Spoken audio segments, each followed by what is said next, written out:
What is going on, YouTube? So coming back today with like a reaction video to Baylor's firing of Art Briles. It happened earlier today.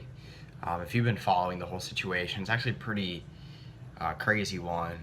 Interesting to see what will transpire after this whole thing. It was reported that earlier today, I believe this morning, that he will be fired.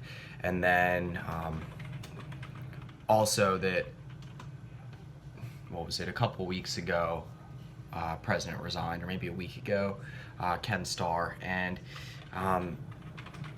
my whole thing with this situation is, especially being a fan of the Big 12, or being a fan of a team going to a school inside the Big 12, obviously seeing Baylor's like meteoric rise from, you know, just mediocrity, not even mediocrity, they were bad. They were probably the worst team in all of the Big 12 for a little while. At least I guess at least they got a few good years out of it. It's hard to figure out what direction they're going to be going in now. Kendall Briles, a lot of people thinking, you know, he's the mindset, or that he's the mind behind how that offense goes right now. If he stays around, I'm kind of surprised he honestly wasn't named head coach, but at the same time, so having a Briles name at head coach right now might not be good. They didn't name their defensive coordinator, Phil Bennett, as the head coach. And I'm not dumbfounded by this at all by any means. Like, if you're a college football fan, you know what goes on.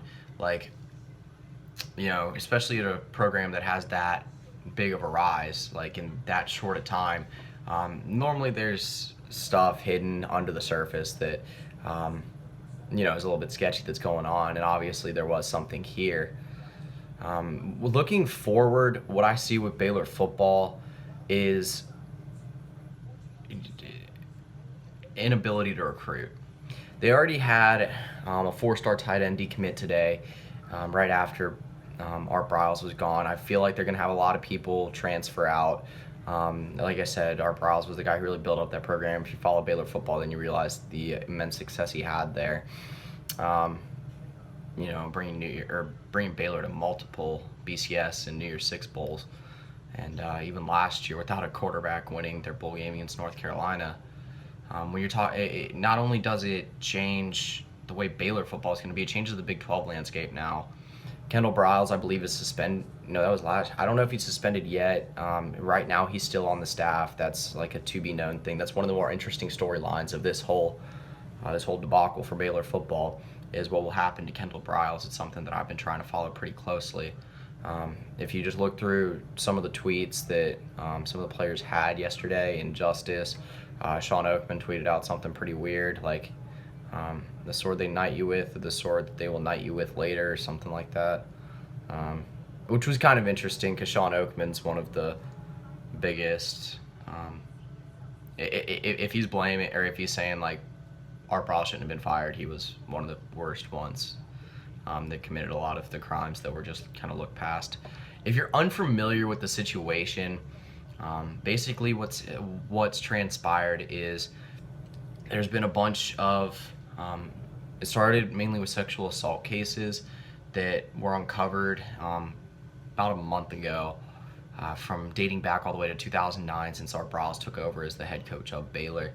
And just a couple cases that, you know, not only there was one in 2009 where a player just got his entire arrest wiped out of the Waco police system, and just an entire arrest just disappeared. There was another one that, or there were two for Baylor where players, I'm not sure if this was Sean Oakman, I don't know if it was, but there were two players that got mixed up with Baylor women's soccer that apparently sexually assaulted them.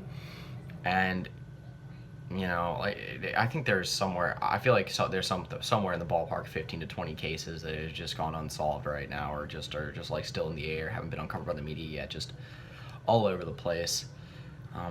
The media's been all over the place since this has started. It's been crazy. When you try to just break it all down, you come to, at least I've come to one conclusion. It's that college football as a whole is going to just be that much more scrutinized in the mainstream media, at least for a little bit, when it comes to things like off the field issues. I don't think this is going to help out with any situation with, how the NCAA is looked upon. One thing I was actually thinking earlier today was University of North Carolina is supposed to get their infractions handed down this summer from the NCAA, so this might take a little bit of the load off them. But anyway, like I said, I think the three biggest things that come from this are, one, how the college football landscape is just going to change with off the field issues. Two, the flipping of the script of power in the Big 12 if Baylor is not able to sustain the success they've had. Like I said, it'll be interesting to see what transpires, who transfers, who decommits, and see what, because as of right now, the entire coaching staff is left together. Like I said, Phil Bennett, defensive coordinator, was named as head coach. Art Briles is still on the staff for the time being, and the rest of the assistant coaching staff still there too. The entire roster is still intact from what I know. Like I said, they've received a few decommits already. And, you still got Seth Russell, Jarrett Stidham, Katie Cannon. You still got all those running backs that make that team so good. So it'll be interesting to see what happens with this team. Like I said, I wanted to give my reaction, my point of view, what I've been able to take from this so far. It's, like I said, it's something that is really interesting to see how it transpires, just as a college football fan, especially as a person that has so much interest in how the Big 12 landscape plays out every single year. Now, like I said, Baylor has been one of the best teams in the Big 12 over the last couple of years. They won a couple of Big 12, two Big 12 titles, I'm pretty sure.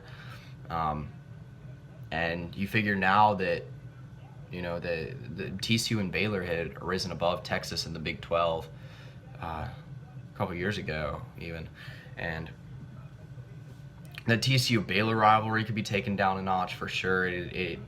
In 2014, it kind of hit that peak of, wow, this rivalry is crazy. The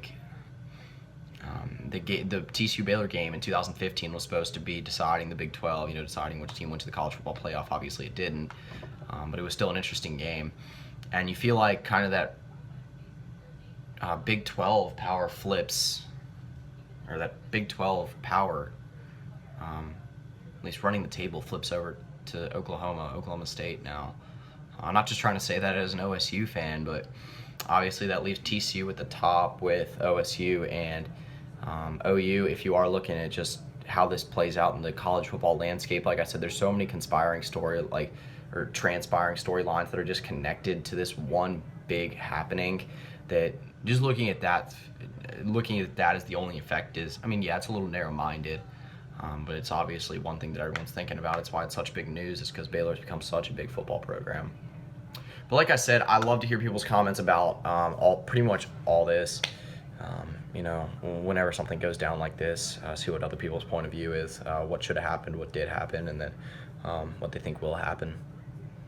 But yeah, that's pretty much it. See ya.